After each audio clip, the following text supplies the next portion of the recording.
At the end of the last episode, the competition that you all were waiting for had finally begun. On one side was young Master Kinnan, and on the other side was Lin. Young Master Lin picked up his sword and started using a special technique called Jing Jan Zai. His father became very happy and said, "My son has mastered the second move of the special technique. This is a secret technique of our family, which no one has been able to defeat until now." On the other side, the city lord observed the fight and remarked, "I don't think Lin will be able to stand against this special technique for long. And if he doesn't die from this attack, he will at least be severely injured." Meanwhile, Nabucco was shown cheering for Kinnan. He shouted, "Kinnan, hide quickly. You are going to be directly hit by his attack." However, Ma Kinnan confidently responded, "Miss Buko, it is not my style to hide. I will fight head-on."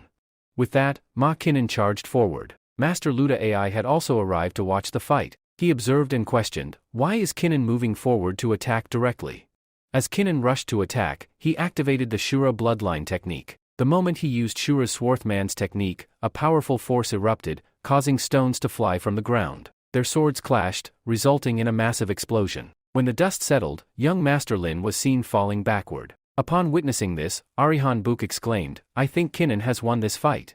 Lin struggled to protect himself, raising his sword in defense. However, to his shock, his sword stopped mid-air. Another explosion followed, and suddenly, Lucy appeared at the scene. She intercepted the attack, saving young Master Lin from certain death. Everyone was stunned, including Lucy herself. She muttered in disbelief, "How is this boy so powerful? His attack strength is incredibly high.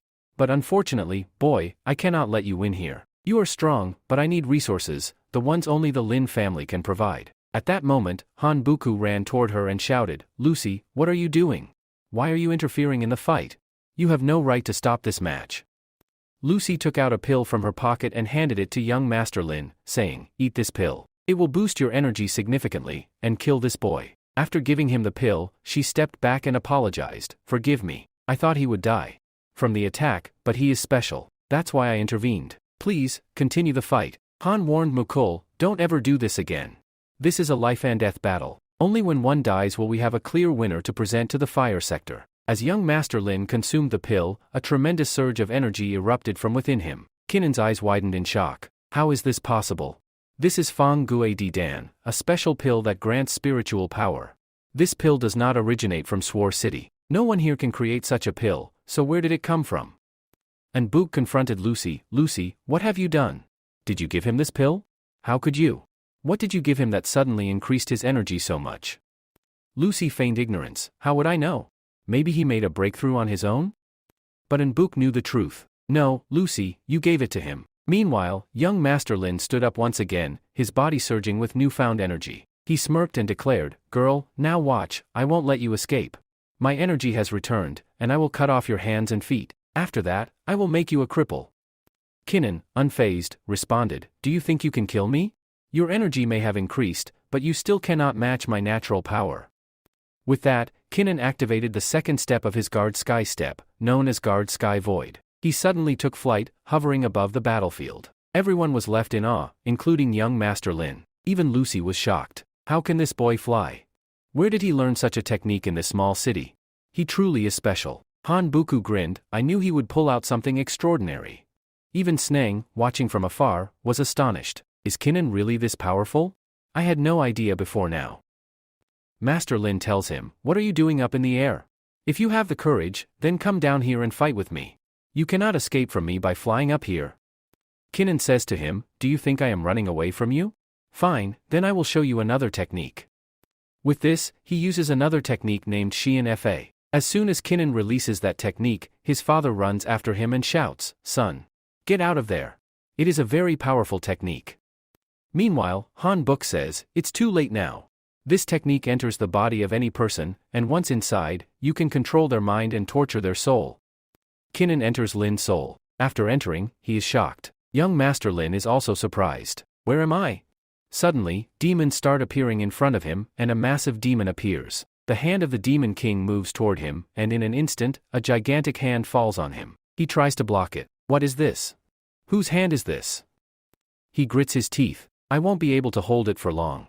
The pressure is too strong.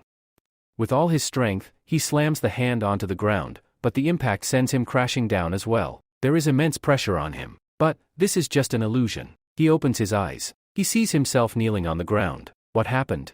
I don't understand anything. Meanwhile, Kinnan stands before him, sword in hand, ready for the final strike. Kinnan raises his sword and begins to pierce Lin's body. Just then, from the other side, a voice yells, "Stop!" The princess of the Blue Star sector rushes in front of Kinnan, spreading her arms wide. "Don't kill him. He is my fiancé." Kinnan quickly steps back. "You can't interfere. This is a competition. It's against the rules to stop a match." But the princess, Binglan, shakes her head. "I don't want you to kill my fiancé. We are supposed to be married today. I can't let my husband die." Young Master Lin scoffs. Binglan clenches her fists. But Lin suddenly pushes Binglan aside and roars, "Get out of my way. I will not let him go. I am a warrior, and I will die a warrior's death. I won't leave in shame." With this, he lunges at Kinnan again. Kinnan, unfazed, swings his hand and slaps him hard. Lin flies back, crashing into a wall, badly injured. Binglan rushes toward him. "Kin Fan. Kin Fan, are you okay?" On the other side, Kinnan mutters, "This boy cannot be left alive. He is like a snake. One day, he will return to bite me. I must finish him today." With that, Kinnan raises his sword and stabs forward. But, the sword does not pierce Lin's body. Instead, Binglan has stepped in front of him. Lin smirks. "You wanted to save me, right? Then save me now. If you love me, you should give your life for me." Kinnan gasps and quickly pulls his sword back, but it's too late. Binglan collapses to the ground. She dies. Kinnan looks at Lin, disgusted. You are a monster." Lin simply laughs. "I told you before, didn't I? All these people are just pawns to me. I use them however I want. Just like those villagers, worthless. And just like them, she was worthless too." The villagers, watching everything unfold, boil with rage. "Kill him. This monster doesn't deserve to live. Kill young Master Lin. Kin Nan is also not going to leave him at all." Elder Lucy is thinking, "I think I made a mistake here. This boy is much better than Kin Nan. He is skilled in cultivation and, at the same time, very strong in combat. I should request him to join my group. It would be beneficial for me if I get this boy on my side. But if he refuses, then he will die by my hands." At the same time, Lin's father rushes forward and shouts, "I will see who dares to kill my son here." Kin Nan steps up and replies, "I have that courage." With that, he thrusts his sword straight through Lin's father's body. As soon as the sword pierces young Master Lin's body, his father becomes enraged. He cries out, "What have you done? Why did you kill my son?" He runs toward his son's lifeless body and falls to his knees, weeping. Then, Patriarchin rushes forward and shouts, "Kin Nan, now you are against my entire Lin family. My Lin family will not spare your Kin family." Kin Nan smirks and replies, "What difference does it make if your Lin family is against mine? We were enemies from the start." Hearing this, Patriarchin turns to the city lord and says, "City lord, you are a witness. This boy killed my son during the competition, even after he had surrendered. Will you not resolve this matter? Will you not do justice?" The city lord calmly responds, "For the past several thousand years, the competition rules have remained the same. When two competitors face off, it is always a battle of life and death. Your son lost, what's the big deal?" But deep inside, the city lord is thinking, "This is a golden opportunity to suppress the Lin family. For years, I've been wanting to weaken them, but I lacked the strength. Now, fate itself has provided the perfect chance." Patriarchin clenches his fists and snarls, "Mark my words, Kin Nan. You killed my son, and I will personally kill you." He then orders his men, "Let's go," and leaves with his people. After they depart, Miss Habuku steps forward and smiles, "Nan, congratulations. From today onwards, you are a disciple of the fire sector. We have officially selected you." Kin Nan bows slightly. "Thank you, Sanbu. I appreciate this honor." Habu hands him a token and explains, "This is your entry token. Keep it safe. With this, you can enter the fire sector. I will wait for you in 3 days. Don't be late." She then turns to Luigi and scolds, "What are you daydreaming about? Let's go." Luigi quickly nods, Okay, I'm coming." He gets up and follows her. In the next scene, the Blue Star sector is shown. Patria of the Blue Star sector receives shocking news. His daughter has been killed. The reason? To save her fiancé, young Master Lin used her as a human shield. Furious, Patria demands, "Card, did you see this with your own eyes?" Card bows and replies, "Yes, sir, I saw it clearly. Young Master Lin was a despicable man. Before dying, He deliberately pulled your daughter in front of him to block the attack. That's why she was killed. Patria's face turns red with rage. Gather all our warriors. Tonight, we will destroy the Lin family. The next scene shifts to the Lin family. The once mighty Lin family is now engulfed in flames. Their elders and warriors have been slaughtered. The Blue Star sector has wiped them out completely. As the city burns, bystanders murmur. For years, the Lin family ruled this city with an iron fist. They tormented many. But today, justice has finally been served.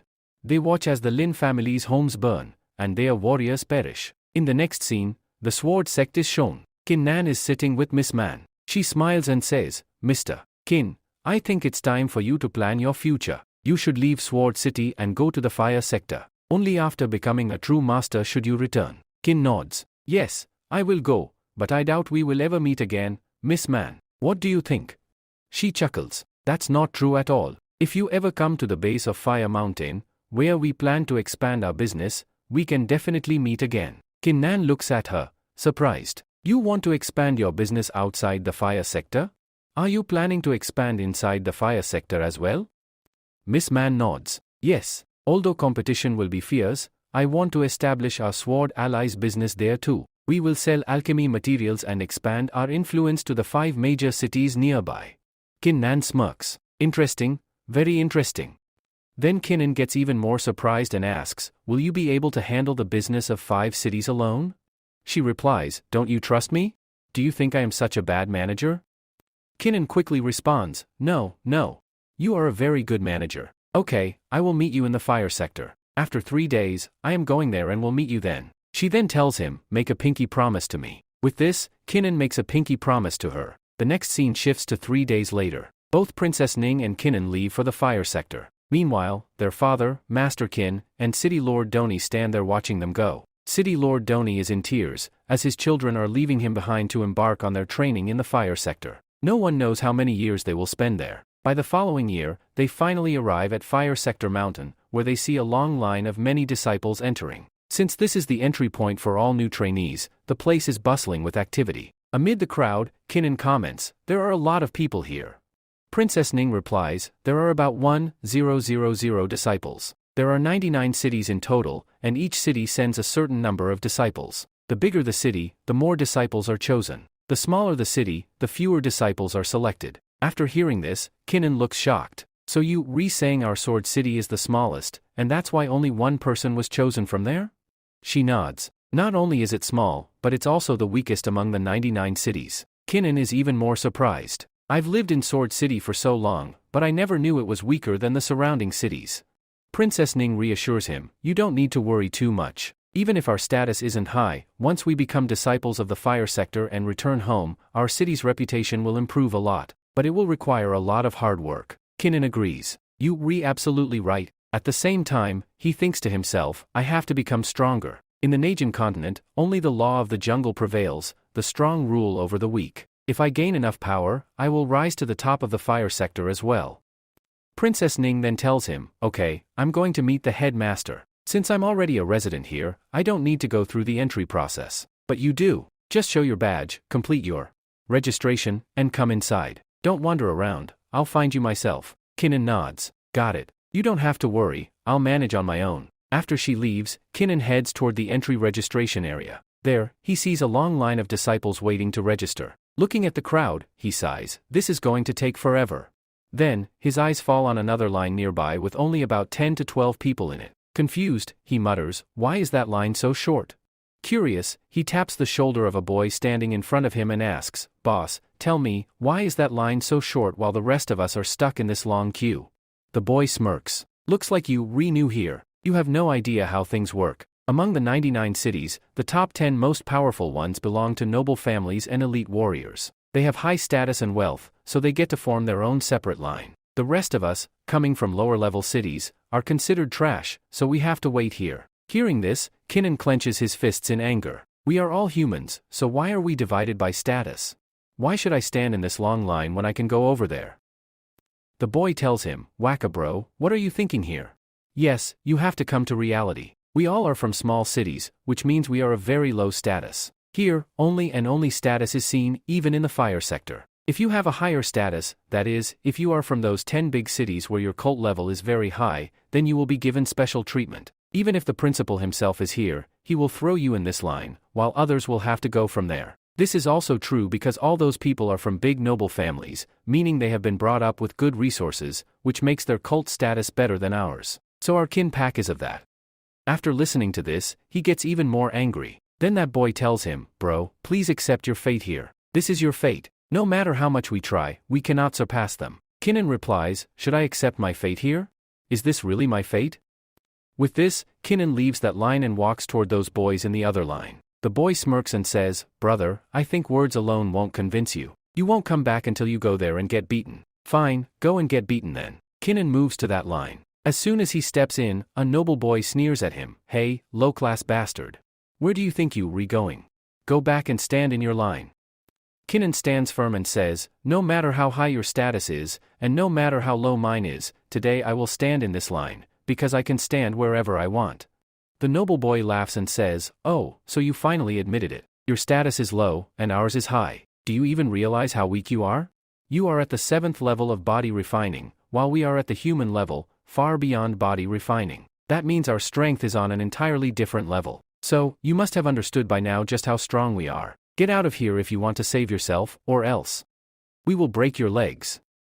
He draws his sword menacingly. Kinnan smirks and says, do you really think you can break my legs? Then go ahead, try it and show me. The noble boy's expression darkens as he growls, you dare challenge me? Fine, I accept your challenge. Another noble scoffs, humph. Just kill this boy so the rest of the garbage understand their place. Low-level trash will always remain low-level trash. Poor creatures like you don't belong in our line. On the other side, Kinnan's friend pleads, come back, bro. You got admission in the fire sector with great difficulty. You don't want to throw your life away like this. Just then, the elders arrive. The ones in charge of registration step in and demand, what is going on here? Show me your token. Kinnan takes out his token and hands it over. The elder examines it and bursts into laughter. The rest of the nobles laugh along. A fat noble jeers, look.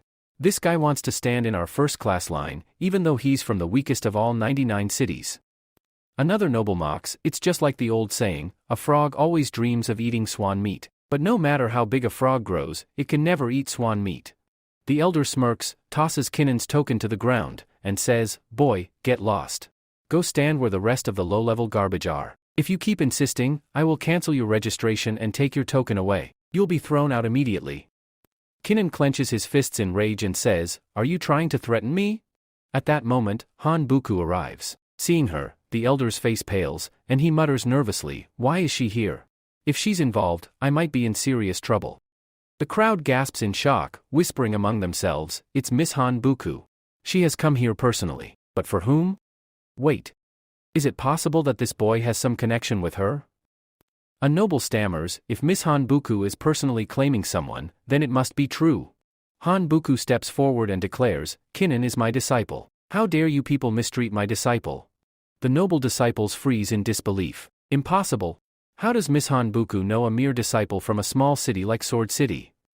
People are extremely surprised by this. Meanwhile, Miss Book says to them, do you have any issue with this? If you have any issue, I will pick you both up and throw you out from here. I will also cancel your registration. Is that what you want? They get very scared and quickly respond, no, miss.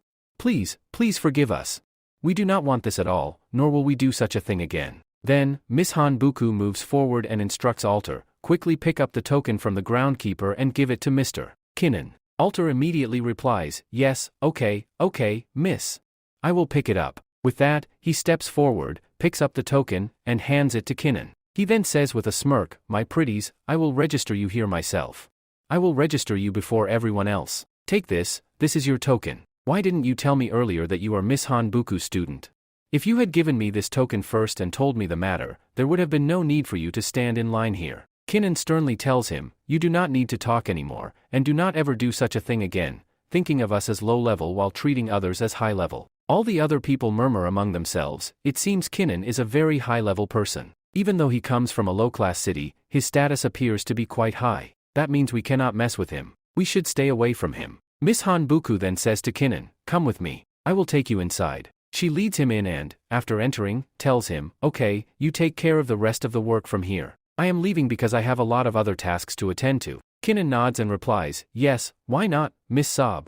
Go ahead and do your work. After this, Kinnan is assigned his house number, 50th low-level house. As he moves forward towards his house, he notices two big houses nearby. One is a grand mansion, while the other is a small cottage. The grand house is worth 50 lakhs. Seeing this, Kinnan sighs and mutters to himself, look, the same thing is happening here too. We are being treated like garbage again. I am given a small hut while a massive building stands right next to it. As soon as Kinnan is about to enter his house, Lucy arrives with some of his friends. Lucy calls out from behind, Kinnan. Look who's here. Kinnan turns around and asks, Alter Lucy, what are you doing here? Lucy smirks and replies, I was looking for you, Kinnan. Kinnan raises an eyebrow, why were you looking for me? Lucy chuckles and says, VE come to give you two choices. Since you VE just joined our sector, it's important for you to know what they are. The first choice, you join my group. You must become part of my Kin Kuan group. It is the best option for you. The second choice, if you refuse to join my group, my people will hang you here infinite times. They will torment you so much that you either run away out of fear, or I will kill you with my own hands. I hope you choose the first option, it will be better for you. Join my group, Kinnan. Kinnan firmly responds, what did I tell you before? I have no quarrel with you. Then why are you creating problems for me here? Are you against me? Lucy shakes his head, no, I am not against you. In fact, your talent is remarkable, and I don't want you to join any other group. If you join my Kin Kuan group, it will be the best for you. But if you refuse, I will be very unhappy with your decision. Kinnan crosses his arms, and what if I say no? What will you do then?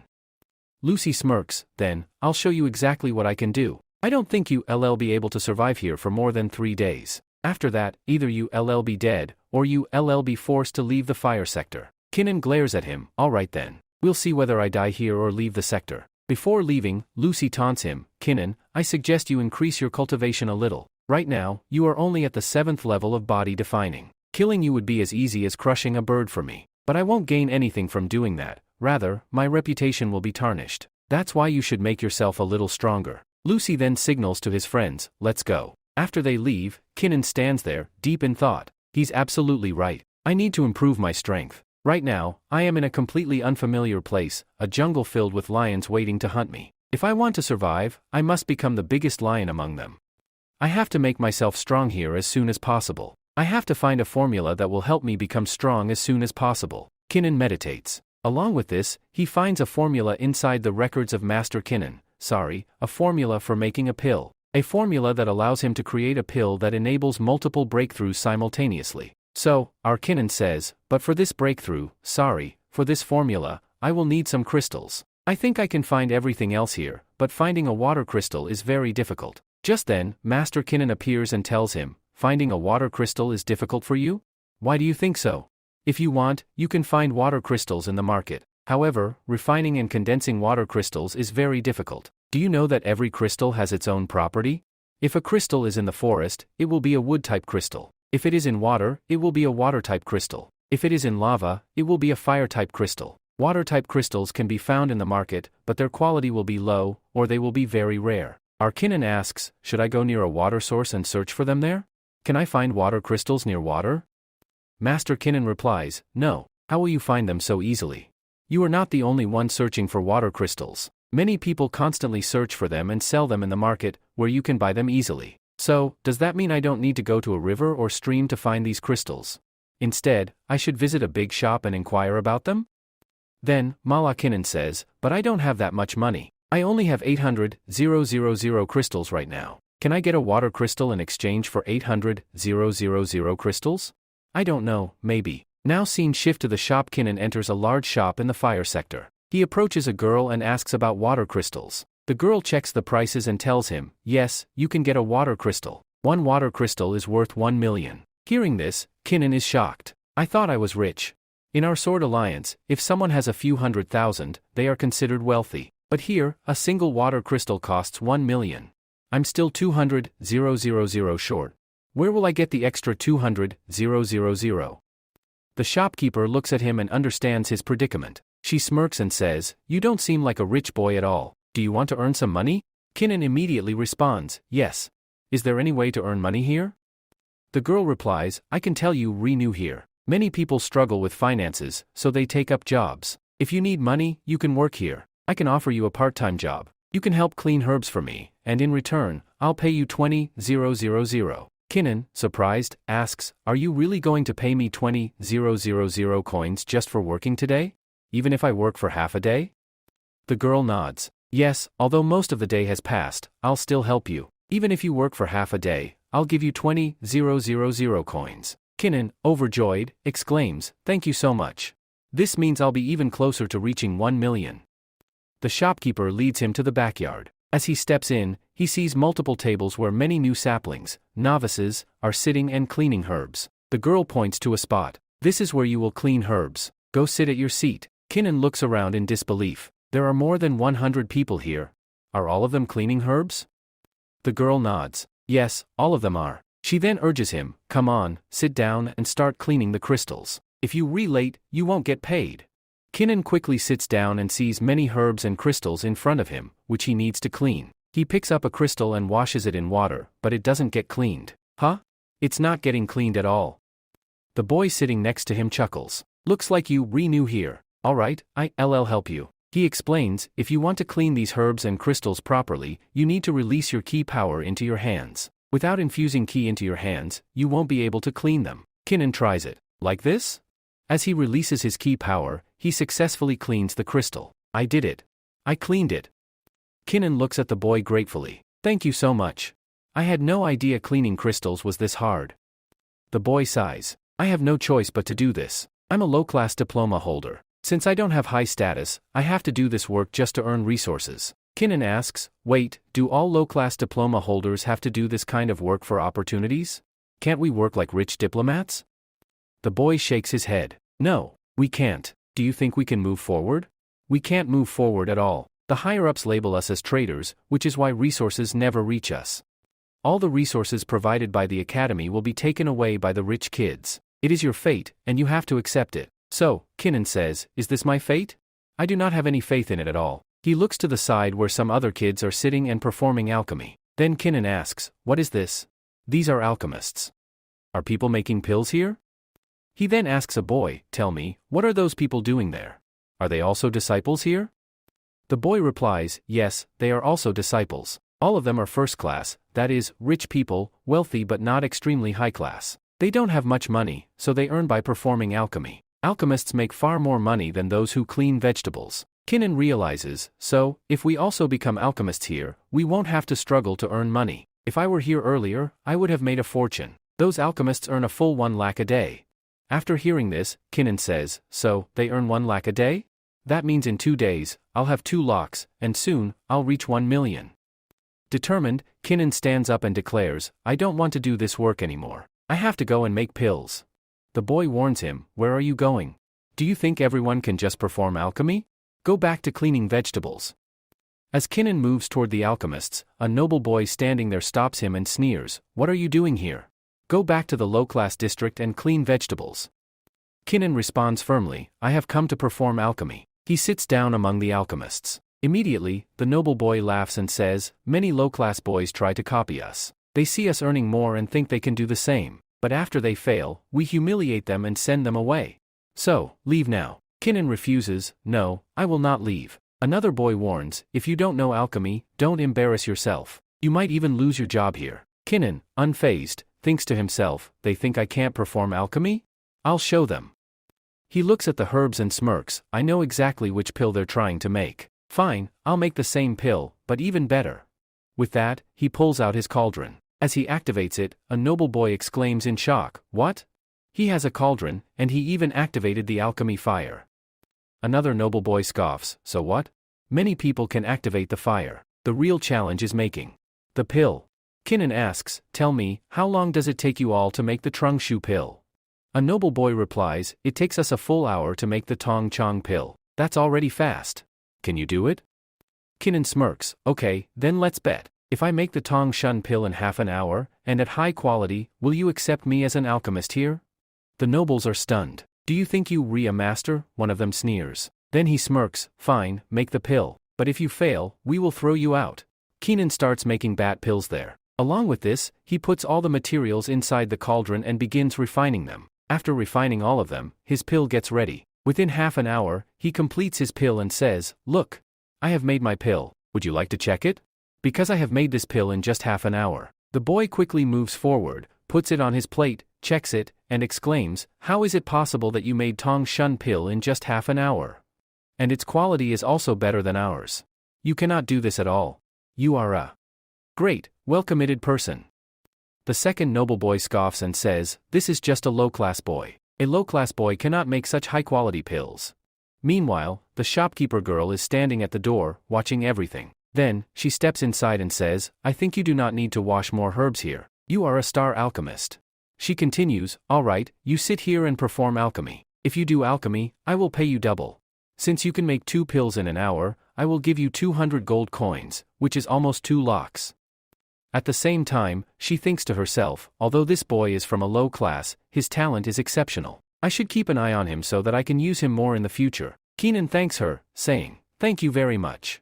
The other boy, who was earlier washing herbs, looks at Keenan and says, I thought we low-class people could only wash herbs, but now I realize that I must seize opportunities and improve myself, only then can we rise. Otherwise, we will always be stuck washing herbs. On the other hand, the high-class noble boy sneers and says, no matter how skilled he is or how amazing his pills are, his status is still low-class. That means someday he will be thrown out of this academy. The value of low-class people here is very low. At night, Keenan returns to his room and begins making another pill. Now that he has the water crystal, which he had bought for 1 million, and already has the other necessary materials, he says, now I can refine this pill.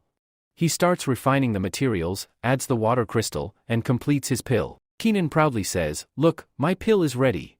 He continues, although after consuming this pill, I can achieve multiple breakthroughs, it causes severe body damage. That means it will bring me a lot of pain. But despite this, I have to endure it. With that, he eats the pill. As soon as he consumes it, a wave of intense pain spreads throughout his body. His entire skeleton aches, but at the same time, he starts achieving breakthroughs. Suddenly, he falls to the ground in agony. He gasps, I can't bear this pain. It's too much. And then, he faints on the spot. Morning scene. When he regains consciousness in the morning, he sits up and examines himself. Looking at his body, he realizes, I have achieved 2 breakthroughs. Earlier, I was at the 7th level of body refinement, but now I have reached the 9th level. He thinks, if I achieve just 1 more level, I will finally reach humanly realm. Just then, a boy rushes in and announces, everyone, gather quickly in the main hall. The entrance examination is about to start. Keenan replies, the entrance examination has started? Now we will be divided into groups. Soon, everyone reaches a grand hall where 3 masters are seated. These 3 masters have formed their own 3 different factions, and they are about to choose their disciples. One of the masters is Master Yang from the Kin Khan group. Meanwhile, Master Young thinks to himself, the other factions always get the best disciples, while we are left with the weaker ones. That's why the Kin Khan group always wins, whether it's about getting resources or winning competitions. Then, Lucy turns to Master Young and says, Master Young, don't worry. This time, I have persuaded many strong candidates to join us.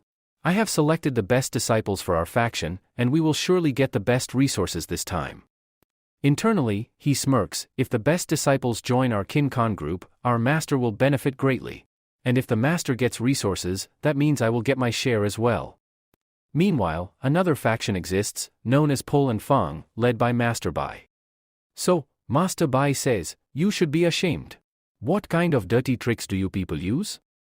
Yong replies, old man, didn't you say that you can also use these tricks? Now, what's the point of being jealous later if you don't get the best resources? To obtain them, we have to do all this. Meanwhile, Master Jane, the 3rd master and leader of the Jisfan group, is sitting silently. Yong turns to him and says, Master Jane, you, sitting here very quietly. Why aren't you saying anything? Master Jane responds, I don't want to waste my words on an idiot like you, otherwise, I too will become a fool. Yong smirks and says, oh, and yet, this idiot is going to take the best resources from here, while you think you can call us fools. On the other hand, Luz says to Habuku, Habuku, I know you, we're given a lot of importance to a boy from a low-class city. You even seem to like him a lot. But do you really think that boy can join you?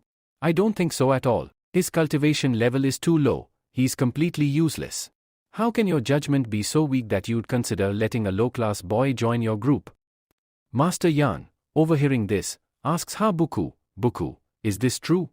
Buku replies confidently, Master, there's no need to worry. The one chosen by your decision is the best of the best. Master Yan nods. Okay, son, I have full faith in you. If that boy joins our group, we will definitely benefit. With that, the decision is made, and the masters announce, we are going to divide 1,000 disciples into 3 groups. Each group will receive 333 disciples. The 999 disciples are evenly split, leaving only one left, the last remaining disciple, Kinnan. One of the masters declares, now, this boy must decide for himself which group he will join.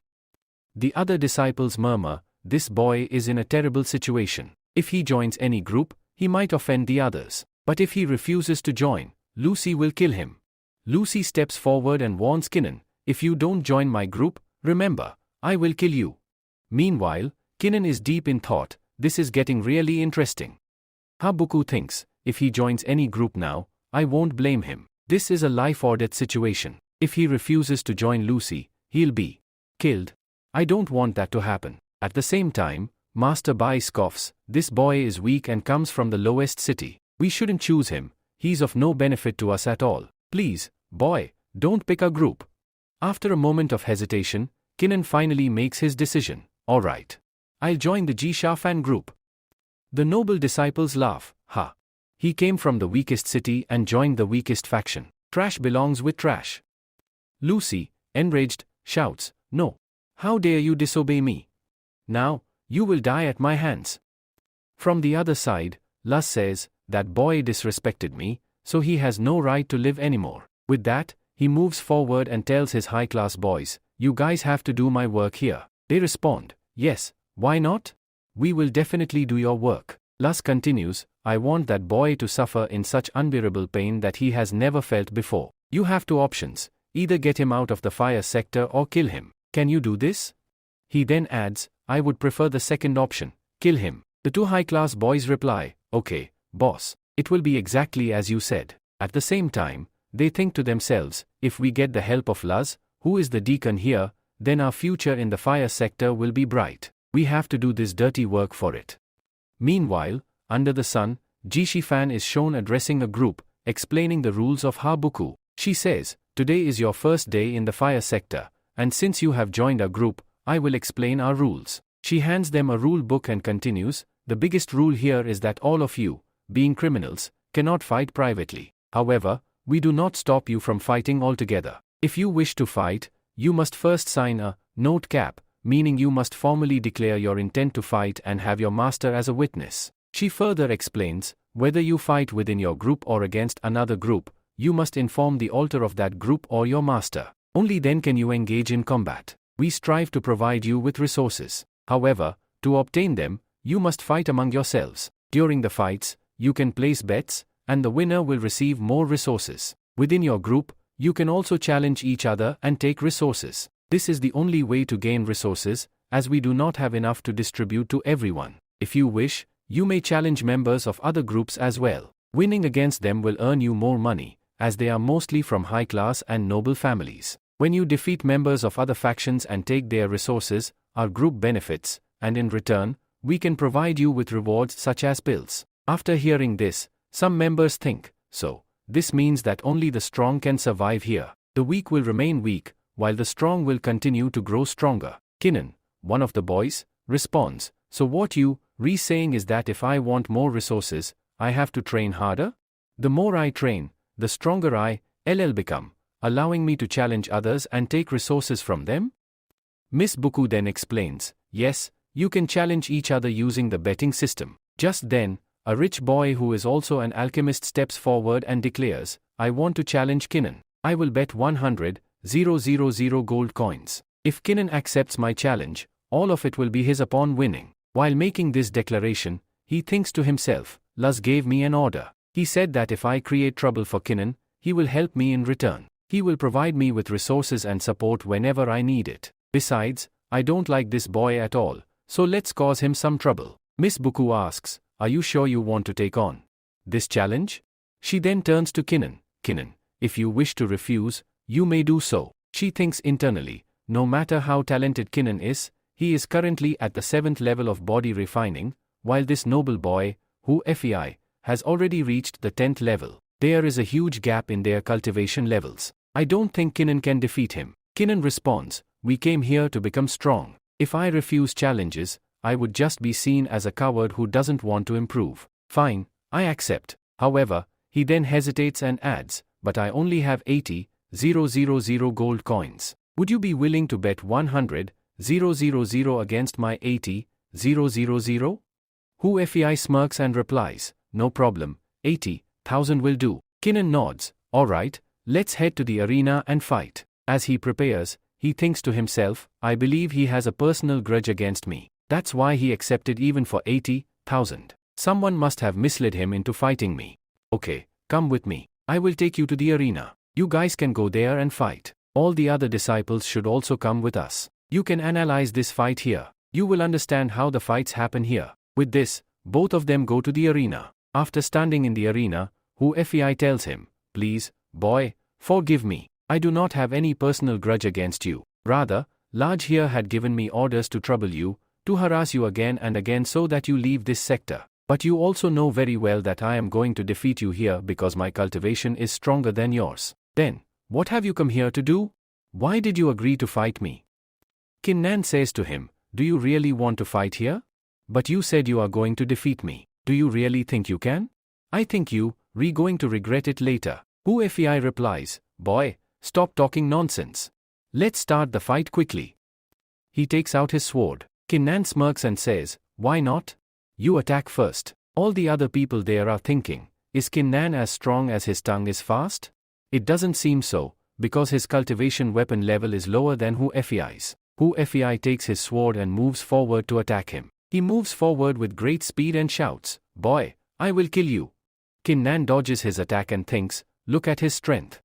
He is at the 10th level of body refinement right now. Above the 10th level, there is so much power that if I were at the 10th level too, I would have such strength as well. Hu Fei swings his sword, but his strike hits the ground. Meanwhile, Kinnan moves at great speed and appears behind him, saying, your strength is good, but unfortunately, you don't have the speed that I do. You should go and train for a few more years. With that, Kinnan jumps up and delivers a powerful kick to Hu Fei's face, sending him flying out of the arena. As Hu Fei falls out of the arena, he exclaims, how? How can this be? How did he defeat me? All the other spectators are even more shocked. What is this? How did someone at the 10th level of body refinement lose so easily? This means we shouldn't mess with Kinnan because none of us here are at the 10th level of body refinement. Kinnan turns to them and says, let me tell you one thing. All of you are saying that my cultivation level is at the 7th level, but actually, my cultivation formation level is at the 9th level. Everyone is stunned. Wait, just yesterday, you joined the sect with us. Yesterday, your cultivation formation level was at the 7th level, and today, in just one day, you advanced to the 9th level. That's unbelievable. Miss Buku also smiles and says, you are really talented. The decision I made to have you join our group was absolutely right. Kinnan then walks over to the betting table and picks up 100,000 taels. He takes out a gold coin, tosses it on the table, and says, this is for you. I don't want you to go broke here. That's why I'm giving you this gold crystal. Because honestly, this fight was no fun at all. It was completely one-sided. You've become weak, go train more. Hu Fei clenches his fists, realizing his humiliation. Anger boils inside him. Miss Buku chuckles and says, Nan, I think you are really mean. You treated them so badly. But now, none of them will bother you anymore. Meanwhile, on the other side, when Luz hears about what happened, he is furious. He beats Hu Fei even more, shouting, you fool. You couldn't even defeat a boy whose cultivation formation level was just at the 7th level. Another person standing beside him says, the way he came here and told us that his cultivation formation level was not 7 but 9. Do you think he really advanced that fast? Luz sighs and says, I don't know how he did it, but I know one thing, he is very gifted. That's why I wanted him to join my group, because if he's not in my group, that means he is my enemy. And he could become a very dangerous enemy in the future. That's why he must be eliminated. Motu, one of Luz's men, asks, then what's the plan? Luz smirks and replies, tomorrow, the beast trial will take place. I want to kill that boy during the trial. During the beast trial, nearly half the participants die anyway. Kinnan should be one of them. Motu nods. Understood, master. The scene shifts to the other side, where Master Hanbuku is talking to Kin Nun. She informs him that the beast trial is going to take place tomorrow. Kin Nun asks, what will happen in the beast trial?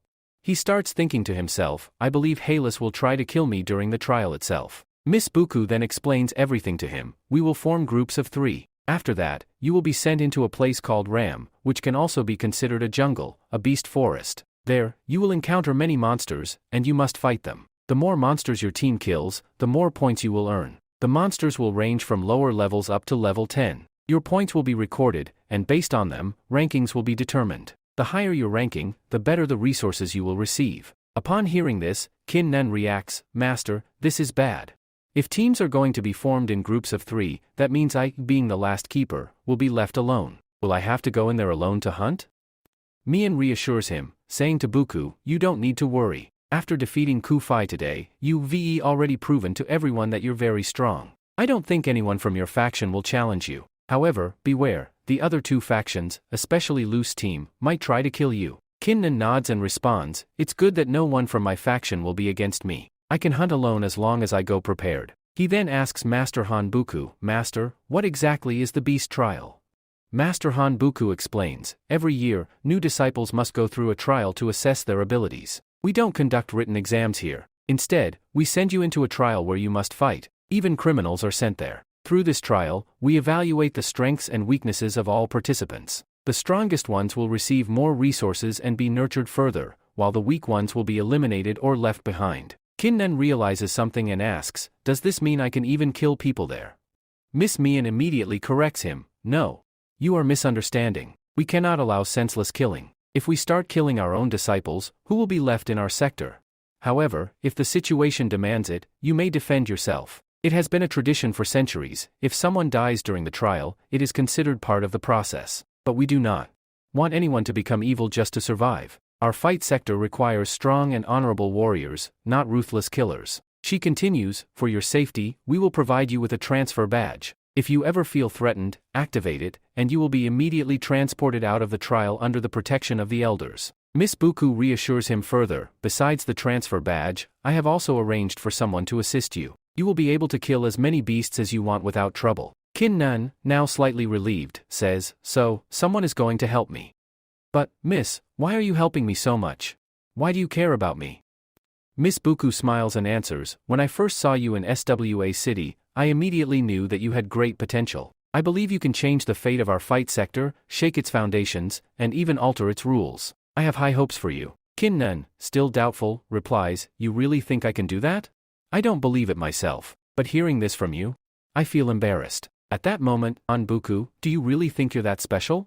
Since you arrived here, you must have noticed that SWA City is much weaker than other cities. There are many other districts far stronger than you. But one thing I do take seriously is that you have the potential to change the future of our sector. Hearing this, Kin Nun reflects and thinks, yes, he's absolutely right. I can change the future of this place. Miss Mian then tells him, alright, get some rest. You need to be well prepared. The beast trial begins tomorrow morning, and you'll need to give it your all. The next scene shifts to Fire Square early in the morning, where all the disciples have gathered. Some of them are praying, whispering, I hope we get low-level beasts today. If we can kill them, we'll pass the test. These are all new disciples, nervous about the trial. They wonder, will we be able to pass? If we perform well, our future will be bright, but if we score low, we'll remain at the bottom forever. Just then, Kin Nun makes his entrance. So, all those people move aside. No one wants to stand with him. Your Kinnan says, what do you think?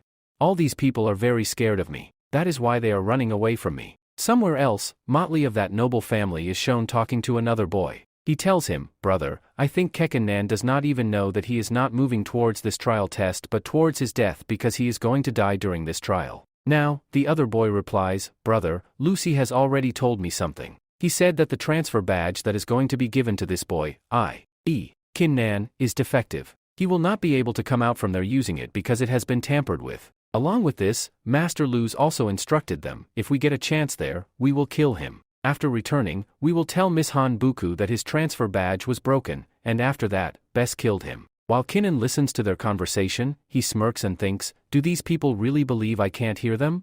Even though I am standing quite far from them, I am very sensitive and can hear all their talks. Now, I know my transfer badge has been tampered with, but since I already know everything, I just have to plan my next move. Time will tell who will win, who will lose, who will live, and who will die. At that moment, Kaltur arrives and announces, "Now, I will distribute the teams. You all will be divided into teams and will have to go inside and work together." He starts calling out names, forming teams of 3. As he announces the first team, the children whisper, "Look, the elders have grouped 3 elite saplings together. That means they will be stronger and can kill more monsters." Slowly, all the teams are formed, and everyone is assigned their groups, except for Kinnan. Kinnan sighs, "Once again, I am left alone. Why does this always happen to me?" The master then says, "Boy, you have no one else. That means you will have to go in alone. But don't be disheartened. Since you are alone, the points you earn will be much higher. This is a challenge for you. If you complete it, your cultivation status will increase, and so will your experience. It's a great opportunity for you." As the master finishes, the other students start laughing, saying, "What can he even do alone? We will be hunting monsters in teams for 3 days, whereas he will be struggling by himself. He might not even make it back alive." Meanwhile, Kinnan mutters to himself, "I knew this was going to happen to me. Even though I'm the hero of this story, why do problems always come my way?" Alton then speaks loudly, "I have divided you into groups. Now, quickly join your teams and move ahead because the trial gate is about to open. Once you cross the formation, you will enter the trial ground." As soon as he finishes speaking, the doors to the trial open in front of them. Along with this, a big gate opens in front of them. When that gate opens, there is going to be a big formation inside it. Ma Kinnan says, "There is a very big gate there. It seems that there will be a new ram behind it. There is a big mountain where a jungle might exist, inside which monsters have to be hunted. 2 guards are standing above the door. They tell them, as soon as you go inside, your test will begin. At that very moment, you will be in danger. If you feel that there is too much danger and you are about to die, use your transfer badge. All of you will be transported outside." Along with this, as soon as the door opens, Noble de Sapels shouts, "Run away." They start rushing inside. "Let's go inside quickly. The door has opened." All those people start running inside. One of the young masters passes by our nun and taunts her, "Nun, do you really want to go inside? Once you re-in, don't get killed by any monsters. You re-alone, after all. If a monster kills you, I won't get the chance to kill you myself. That would be a shame because I want to torture you with my own hands." He then turns to Motu and says, "First, let's hunt some monsters and deduct their passing points. After that, we'll find him and kill him by torturing him." Both of them run inside quickly, and the rest of the kids follow. As all the children enter, the guards above the door start talking to each other. Both guards are senior Desi pals. One says to the other, "Every year, it's the same story. People go inside, and we have to work so hard here. Yeah, we climb the mountain, catch the beasts from the jungle, and release them here. Then these new kids hunt them down. I don't like this job at all." The second one replies, "Well, this is our job. Every year, we are assigned to catch monsters so the kids can hunt them and pass their test. What else do you want to do? If you don't do your work properly, you'll be fired." The first guard grins and says, "I have done my job properly, but I think we should do something different this time. We should also have some fun. Every time, we bring low-level monsters. These kids hunt them easily and pass. But..." The second guard looks surprised and asks, "What do you mean? Tell me quickly, what have you done? Did you do something different?" He smirks, No, nothing major. I just released a 100-grade tiger." There. Hearing this, the second guard's eyes widen in shock. "You idiot. What have you done? How could you release a white tiger? That's an incredibly high-level monster." In the trial ground, after entering, Keenan sees some paw marks and says, "These are beast footprints. Judging by the size, this must be a very powerful monster. At least level 10. A monster with claws, sharp wings, and fangs. I just need to follow these footprints, and I'll find it." He runs ahead, tracking the footprints. Meanwhile, a girl is shown lying on a bed. She smirks and says, "These soldiers love killing monsters weaker than themselves. But look at this boy, he's just at the 9th level of body refining and is hunting a level 10 beast. The master told me to keep an eye on him and help him. But my sister must have seen something special in him. I'll follow him and see if he's really worthy of my help or not." She jumps down and calls her cat. "Go, brother, am I right?" The cat emerges from the bushes. On the other side, our nun is running through the bushes when she notices something, a black-colored beast, resembling a mix of a tiger, a snake, and a dragon. Kinnan smirks, "This beast is massive. Looks like it's going to be fun killing it." He draws his sword and shouts, "Hey, beast. Look here." The beast turns toward him and roars. Suddenly, a larva shoots out from the monster's mouth and lands directly on Kinnan's face. He grimaces, "Ugh. This thing is disgusting. And it stinks. What the hell did you eat for breakfast?" The beast snarls and lunges at him. Kinnan dodges and jokes, "Whoa, why so angry? I just asked a question." But the beast's attack lands, knocking Kinnan backward. He crashes into a stone and gets up, brushing off the dust. "Is that all you got? I expected more from you." He smirks and adds, "I thought you were strong, but you actually pretty weak. Watch this."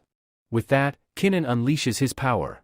His sword glows as he activates the second technique of the Shura bloodline. With a single, precise strike, he pierces the beast's head, killing it instantly. After killing that big beast, Kinnan is absorbing its energy by piercing his sword into its head. Above, two masters are observing everything. They have pencils in their hands and are taking notes. They say that Kinnan has killed a wild beast, for which he will get 10 points because it was a level 10 monster. Meanwhile, Kinnan, after killing the monster, says, "If all level 10 monsters are like this, then I'm very disappointed. These monsters are way too weak." On the other hand, a girl watching him mutters, "I think this boy has some kind of power." And after seeing it, I'm also a little surprised. She recalls what Master Buku had said about Kinnan and thinks, it seems to be true. Suddenly, a cat beside her smirks and says, "Ha! I can slice this boy in half with just one paw." The girl scolds the cat, "No. You will not do that. We have taken the responsibility of protecting him." Meanwhile, Kinnan starts chopping the monster into pieces, cooking its meat, and eating it right there. The girl, shocked by his actions, hides. Kinnan suddenly stops eating. His senses sharpen. I think I heard something." He looks around but finds no one. Hidden nearby, the girl sighs in relief, "Thank God I hid in time. If she found out, Miss Han would have killed me." She remembers her promise to Buku, "I swore to protect this boy from the shadows. But now, I've broken my promise." She turns to the cat and whispers, "Should I go, brother? Do you see what's happening? Everyone is busy killing monsters to earn points, but this fool is sitting here, eating." The cat chuckles, "I told you. He's just a stupid boy. He won't get high points. While others are grinding for points, he's having a feast." Hearing this, the girl nods, "You're right. I think Miss Han and Buku made a huge mistake in choosing this boy. He turned out to be completely useless." Meanwhile, Kinnan, after eating, pats his stomach and sighs contentedly, "Ah. My stomach is full. I didn't even have breakfast this morning. I rushed here and now, finally, I've eaten to my heart's content. Now, let's start the real hunt." He takes out a pill from his pouch. As he breaks it, a flashback plays in his mind. Master Qin Jiang asks him, "Do you really want to take that pill?" Kinnan responds, "Yes." Master Qin Jiang raises an eyebrow. "But why? Do you even know what happens when you use it?" Kinnan smirks. "I know exactly why I need it. When I break this pill, it will attract all the low-level monsters in the area. Then, I can easily kill them and farm points." Master Qin Jiang warns him, "Have you thought this through? The scent of this pill could attract over 100 monsters. Can you handle them? Can you fight them all at once?" Kinnan replies confidently, "The way we were assigned into groups, I think I'll be sent alone. And that's a huge disadvantage. I won't have anyone to rely on. So, I need to use strategies like this to earn points and pass the test." Master Qin Jiang nods. "All right, I admire your determination. I'll give you the pill's formula so you can create it yourself." Back in the present, Kinnan crushes the pill in his hand and smirks. "Now, let's see. Soon, a swarm of monsters will come running for me." The smell starts spreading. As soon as that happens, we see Luffy and his companions fighting nearby. There are many monsters surrounding them. But suddenly, all those monsters catch the scent and start running away. The other boys who were also fighting are surprised. What happened to all these monsters suddenly? Why are they running away in fear? These are just low-level monsters. Once the fragrance fades, all the monsters start running toward its source, Kinnan. He smirks and says, "Look, I have brought you all here." As he looks around, he sees an overwhelming number of monsters. Kinnan confidently says, "This pill is working. Now, I have to start hunting." He assesses the monsters, realizing that the lowest level one is level 3, while the highest level one is level 10. I need to act fast, kill them all, and collect points. Above the battlefield, two examiners watch Kinnan's actions. The girl asks, "What is Kinnan doing? Where did all these monsters come from?" The boy replies, "I think Kinnan must have used some kind of prop or buff to attract them all." The girl suggests, "Should we report this?" But the boy shakes his head. "No. You already know this boy was wronged. He was sent here alone, while everyone else got to fight in teams of 3. There's no need to report such a small matter. Besides, this is getting interesting. I want to see if Kinnan can kill more than 100 monsters in one go. Right now, there are at least 50 monsters around him."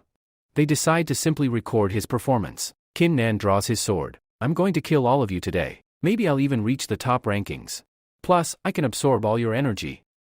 As he slashes through monsters, his Shura blood dart absorbs their blood, enhancing his power. The examiner's note: killed a level 3 monster plus 3 points, killed another level 3 monster plus 3 points, killed a level 4 monster plus 4 points, killed a level 10 monster plus 10 points. Kin Nan counts his kills. I've killed 30 monsters so far.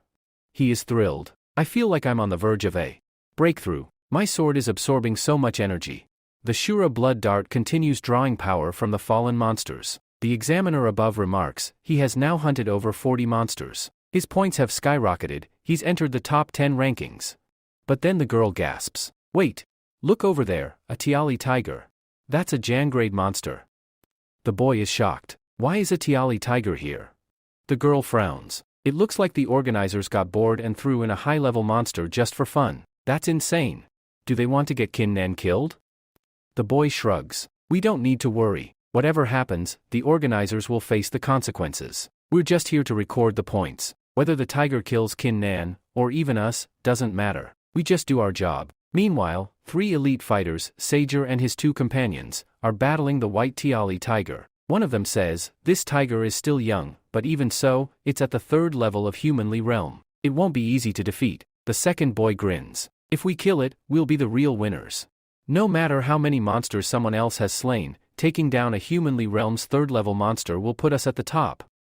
A girl with them, Yen Kuang, plays a flute, her special ability. She smirks. If we kill this tiger, we'll earn massive rewards. No one will dare challenge us. The 2 boys acknowledge her power. Yen Kuang, your cultivation is higher than ours, you're at the 2nd level of human ram. That means you can handle this tiger better than us. We'll support you. They prepare for battle. Just as they get ready to attack, the tiger catches the scent of Kin Nan's pill. It roars in fury and charges at full force. The team is alarmed. What just happened? Why is it suddenly so enraged? He has suddenly become very angry, and his powers have also increased. So, the boy tells her, I don't know what happened to him suddenly. Who made him angry? But we have not even started the fight yet. If he did not do anything, then why is he getting so angry? Then, Shan Ku tells those people, see what that monster is doing. With that, the monster starts running away, and those people start chasing him, shouting, we cannot let this Stanley Bess run away from here. Let's chase him quickly. Wherever he goes, we will go after him. We need this monster. Meanwhile, on the other side, our Kinnan is hunting monsters. He has already killed many low-level monsters, so now only 3 are left. Your Kinnan says, now only 3 are left, and I feel that very soon my breakthrough is going to be completed. If I kill these 3, it is possible that my breakthrough gets completed because all 3 are 10th level monsters. Our Kinnan moves forward quickly to kill them. As soon as he swings his sword, he slashes through all 3 monsters, killing them instantly. After finishing them off, Kinnan says, now I feel that my breakthrough is about to happen. It's starting. He sits down and says, I will complete it right here. As he waits, Kinnan feels his breakthrough beginning. After the breakthrough, a large area forms inside his body, allowing him to gather more energy. His level has now increased, he has crossed the 10th level and reached Human Li Ram. Finally, after breaking through, Kinnan reaches the 1st level of Human Li Ram. Han says, this breakthrough was very difficult, but it also means that now I can gather more energy. My dantian has become bigger and wider than the meridians, allowing me to absorb even more energy. At that moment, Master King Jan appears and tells him, boy, you have quickly achieved a human form after this breakthrough. You are truly a very talented boy. He continues, now, I will teach you something new, how to capture and use the energy present around you. Heaven and Earth's atom energy is everywhere. Then, he transfers the method into Kinnan's forehead and says, I will show you the energy flows. Can you recognize them? As Kinnan looks around, he sees energy flows of 5 different colors. Master King Jan asks, boy, tell me, how many energy flows can you see? Kinnan replies, Master, this is not easy at all. What should I say? The master says, no need to hesitate. In normal circumstances, if you are talented, you should be able to see at least 1 energy flow. If you see 2, you are a genius. If you see 3, you are a great genius. But if you can see 4, it means you have the potential to become a legendary master like me. In my time, I could see 4 energy colors. Then, Kinnan says, Master, I can see 5 colors. The master is shocked. What did you say? You can see 5 colors? Kinnan confirms, yes, Master, I can see 5 colors. Is there something wrong with that? The master replies, no, child. There is nothing wrong with that. In fact, this proves that you are the one I have chosen to carry forward the future of our kin family. You are a true genius. Seeing 5 colors means you are destined to become a legendary master. Kinnan bows and says, Master, thank you very much. The master then tells him, now, I will teach you how to use this atomic energy. Atomic energy is present everywhere. By using the atomic energy of heaven and earth, you will be able to control any element, wood, water, earth. Everything. After half an hour of training here, our Kin Nun learns how to do Iterbike. Then he tells the master, Master, I have done it. I have learned the Iterbike energy. At that moment, a white tiger appears, followed by a Tali tiger, which immediately attacks him. Our Kinnan exclaims, the strength of this beast is not low at all. It seems incredibly powerful. It looks like some Ba of humanly Ram is a very powerful monster, but it must have also come here, drawn by the fragrance of that pill. Upon reaching there, Li Tiger looks toward Kinnan because he senses the source of the scent. Without hesitation, he charges toward him. Meanwhile, Kinnan panics. What should I do now? It's coming for me because of the pill. Should I fight it? Just then, Tiali gets dangerously close to the tigers. Kinnan grips his sword and says, I can't run away from here. A powerful beast like this won't let me escape. I have no choice but to fight. Activating the second sword duty of his Shura bloodline, he swings his sword, slicing through a nearby tree. As the massive tree crashes down, it lands on Tiali Tiger, momentarily pinning it beneath its trunk. Kinnan mutters, for now, I can only run away. However, to his shock, despite the impact, Tiali Tiger remains unscathed. Not even a scratch? This tiger has self-healing abilities. No matter how many wounds it takes, it will heal itself. Just then, a voice echoes from above. 3 figures appear, glaring at Kinnan. How dare you steal our prey? This new tiger belongs to us. We were fighting it first, you have no right to take it. Kinnan responds, confused, what is your issue? I didn't steal anything. This Tiali tiger ran here on its own and attacked me. How does that make it your prey? One of the boys snaps, stop talking nonsense. Kill him. But another interrupts, wait. There's a rule that we can't kill each other during this competition. If we do, the examiner will find out. At this, Jan Kwang smirks and tells his friend, we don't need to follow the rules here. We outside the fire sector, in unknown territory, hunting. If I kill him here, I can simply say that a Tiali beast took his life. Then, when we return, we'll claim we avenged him by slaying the beast. Hearing this, his friend nods, that's actually a reasonable plan. Let's do it. Jan Kwang turns to Lu and orders, Lu, you should kill him. You. Stronger than both of us. You already at the second level of human Li. While you handle him, we go kill that nobleman. With that, the other 2 run off, leaving Lu to face Kinnan alone. Lu smirks, drawing her flute. Now, you're going to die. Kinnan raises an eyebrow, gripping his sword. A flute? You're planning to fight me with a flute? Do you really think a flute can compete with a sword? Lu remains calm, I am stronger than you, Kinnan. Only the strong survive, the weak perish. After I kill you, we will take down that Tiali beast too. All its points will go to our team, securing our victory. Kinnan laughs, you think you can kill me with a flute? That's ridiculous. Lu takes a step back, smirking. Oh? Are you underestimating my flute? You think a flute is useless in battle? Fine, let me show you what it can really do. She raises the flute to her lips and starts playing. The melody echoes through the air. Kinnan scoffs, so, what now? Are you going to dance? Will I die just by watching your performance? But then, Lu vanishes. Kinnan's eyes widen in shock. What? Where did she go? Before he can react, she suddenly appears behind him, placing a hand on his shoulder. Kinnan instinctively swings his sword, but she's already gone again. She's fast. It must be the power of her flute.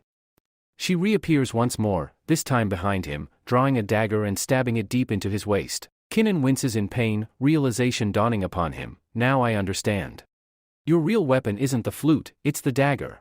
Lu smirks. Yes, the flute enhances my speed, allowing me to move behind my enemies instantly. Then, I finish them off with my dagger. It's a flawless combination. And now, you going to die. Kinnan grits his teeth. So, I just need to be more careful, huh? Lu laughs. No, you already dead. I am done wasting time, I need to fight that Stanley beast and help my friends. So, let's end this. She hurls her dagger straight at Kinnan. At the same time, on the other side of the battlefield, the Tiali beast roars, its overwhelming energy bursting forth. With immense strength, it throws off the tree that had pinned it down, now standing tall in front of the 2 young masters. Due to the tree falling on him, Tiali also becomes very angry, due to which his powers increase more than before. Both of them say, its powers have increased even more than before. What will we do now? Then, Ko tells Aang, you have to find a way to trap it. Tie it in our chain, and after that, it will become helpless. We will kill it. Aang replies, alright, then. He quickly jumps forward, takes out the chain from his side, ties it around its leg, and secures it by hammering a nail into the ground. Then, Jan Kong exclaims, finally. We have trapped this beast here. What should we do now? The other friend replies, I think Lu must have killed that boy. After the boy dies, Lu will also come here, and the three of us will kill this beast together. But at the same time, they see a massive explosion in the distance. Shocked, they look in that direction and say, where is this huge blast coming from? It turns out to be the same direction where Jav Lu and that boy were fighting. As the scene shifts, we see Lu falling to the ground. Blood is flowing from her mouth, and she collapses, unconscious. Then, our Kinnan says, fortunately, I had already prepared a lot of Moshendan pills, so I can heal myself. Otherwise, I would have died here because of this, __. Jal's friends rush to the scene. At this moment, Jal also regains consciousness. She sits up, leaning against a tree, and asks Kinnan, which tag did you use?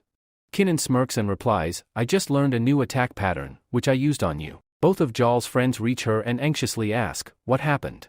Lee looks frustrated and says, I don't think we can defeat this boy. I made a huge mistake, and to make things worse, he even took my dagger. Suddenly, he turns to Shan and yells, how dare you attack my little tiger?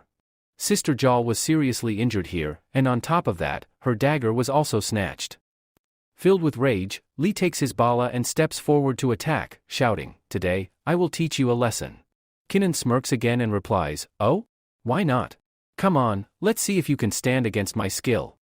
Lee furiously swings his sword. As he does, a surge of energy bursts out. He is using aerial power, and Yen Kuang is shocked to see this. Yen Kuang stops and mutters, its firepower is incredibly strong. I have to block it. He immediately turns his bala forward. To block the attack and counters, my soul attack is even stronger than this. Let's see if you can withstand my firepower. With that, he unleashes a devastating fire attack. Kinnan, unfazed, moves forward and summons his water tool. His water clashes with the fire, extinguishing it instantly. Kinnan laughs and mocks him, stupid. Don't you know that only water can stand against fire? Water always extinguishes fire. Kinnan then takes out a dagger, the same one he was using with his water tool, and tosses it back to Lee, saying, here, take your dagger back. As the dagger flies toward Lee, Jan Kuang quickly brings his spear forward to block it. However, the dagger shatters his spear into pieces. Jan Kuang is sent flying to the ground. His third friend rushes forward, yelling, how dare you attack Jan Kuang? I will not spare you. But Jan Kuang, barely able to move, stops him, saying, no, you cannot face him. There's no point in moving forward. We are not strong enough. Even the three of us together cannot defeat this boy. If we keep fighting with him like this, then we will be killed by him. So, let's leave from here. His friend agrees, yes, why not? Let's go from here. However, Kinnan stops them, saying, you guys attacked me first, and now you want to leave? Do you really think you can go from here without my permission? After hearing this, one of the boys, who had secretly hidden a knife, discreetly picks it up. Kinnan smirks and says, that knife in your hand, are you planning to attack me? The boy panics and quickly responds, no, no. It's not like that. I don't want to die. I picked up the dagger only to give it to you. It is our family's secret treasure, passed down from generation to generation. You can keep it, it's very valuable. Kinnan takes the dagger, examining it. This is quite good. Alright, I'll keep it. You people can leave now. Relieved, the group thanks him, saying, thank you very much, before quickly leaving. After they depart, Kinnan mutters to himself, now that this issue is resolved, let's quickly go and capture that Tiali tiger. It's still alive, and we must catch it. He moves forward towards the stunny tiger, which is still restrained by chains. Observing the beast, he remarks, it doesn't seem like these chains will hold the stunny tiger for long. Sooner or later, I'll have to fight it. Just then, the tiger lets out a powerful roar, releasing a surge of energy. The force of the energy shatters the chains, setting the Tiali tiger free. Now unchained, the beast charges at Kinnan. Kinnan readies himself and smirks, it broke the chains so easily? Looks like I'll have to fight it now. But I won't let it escape, this tiger is my prey. A fierce battle ensues. After a long struggle, Kinnan finally kills the Tiali tiger. Wiping the sweat off his brow, he sighs, that was tough?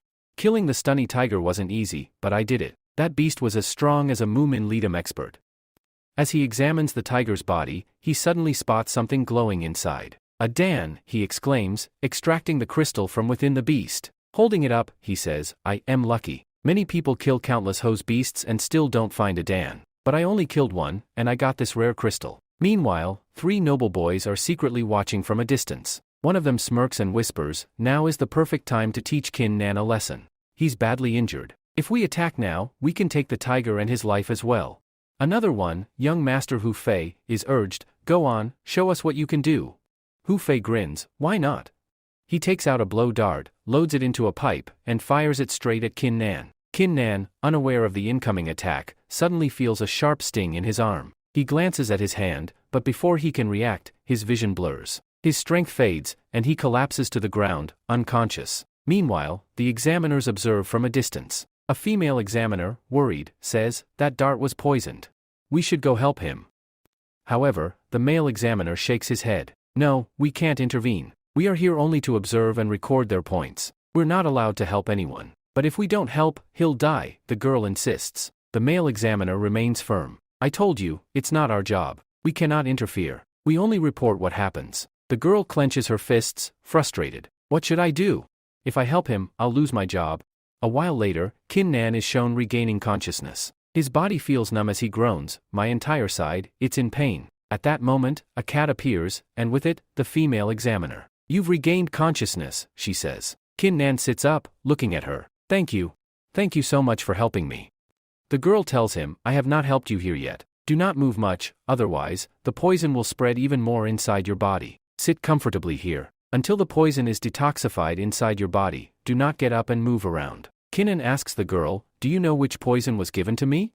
If you do, then I can make an antidote for it." She replies, "No, you cannot make any antidote for this. Although the poison is very weak, it is still enough to take your life. When this poison enters your body, the moment you release your spirit energy, whether to make a pill or an antidote, you will die instantly. The more you release your ki power, the more it will spread inside your body. You have to go outside to find the antidote, you cannot create one here." After listening to the girl, Kinnan gets a little sad and says, "I fought more than 100 beasts, killed all of them, took their points, and then fought and killed a tiger. Now, after all that, someone has poisoned me, and I'm going to die here without anyone even knowing about it." Meanwhile, the girl thinks, "I had promised Miss Han Buku that I would protect this boy. If I leave him here to die and just watch, Buku is going to be very angry. I have to help him." She then tells him, "Okay, I will help you." Kinnan asks, "What are you going to do?" She replies, "Sit down with your legs crossed." After Kinnan follows her instructions, the girl sits in front of him and starts using coins to perform acupuncture on his body. Kinnan, surprised, exclaims, "What is this? Where did all my money go? Only a few rupees are left. I thought you were going to help me, but you robbing me in broad daylight." The girl moves forward, holds his hand, and scolds him, "Stop talking nonsense. I am not robbing you. Do I look like a villain? I am here to help you." Mara Kinnan sarcastically says, "How much money did you take from me? Now you saying you didn't rob me? The technique you used must have cost a lot." The girl, irritated, mutters to herself, "This boy is crazy. What kind of nonsense is he talking about?" She then holds his hand, places a talisman over his mouth, and says, "Keep your mouth shut. The more you talk, the more the poison will spread inside your body. You not helping me at all." Meanwhile, Kinnan is thinking, what is this girl going to do? First, she took my money, and now, is she going to rob my dignity as well? The girl closes her eyes and concentrates, sensing how far the poison has spread. Then, she says, "I found it." She leans down, places her mouth on the wound, and starts sucking out the poisoned blood, spitting it out immediately. Kinnan, shocked, thinks, first, she took my money. Then, I thought she was going to violate me. Now, she wants to eat me alive. Will she actually eat me? But as he watches her remove the poison, he realizes, she's really helping me. I misunderstood her a lot. However, as the girl continues to suck out the poison, her face starts turning pale. Kinnan, worried, thinks, it seems the poison is entering her body now. She will also need an antidote, but how can I tell her? I can't even speak because of this talisman on my mouth. The girl finally says, "I have sucked out the poisoned blood from your body. You will recover soon and regain your senses." With that, she collapses onto the ground, unconscious.